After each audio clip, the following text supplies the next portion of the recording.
ټوله شپه ویښ و ویښه یوه شپه داسې و چې په چغو چغو الله پاک ته جاړي عمر بن عبدالعزیز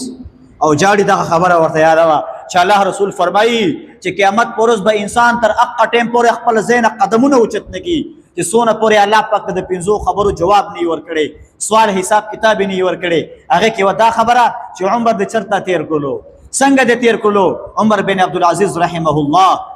وایي جړلې چاته مې تپوس وکړو د جړا ولې کوي او دومره ډېره جړه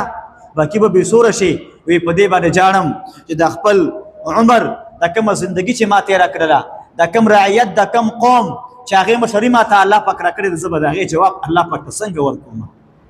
زه هغې جواب ما سره نشته دی چې څنګه جواب به ورکوم الله جل جلاله هغوی زندګي د ټول د دنیا لوی لوی فقها علما بزرګان دا د صحابي د ګرد غبار ته نشي رسېدلی ځکه چې هغې ته الله پاک یو لوی سرټیفیکیټ ورکړی دی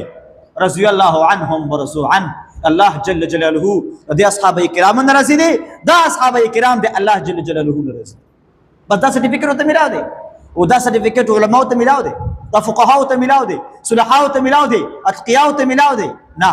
صحابه کرامو ته میلاو دی اوس عمر ابن عبدالعزیز دا به دغه رنګ اوس ما ته نه چې تپوس کوي ځواني پسې کې تېره کړله دا تباهۍ بربادۍ په طرف باندې روان یو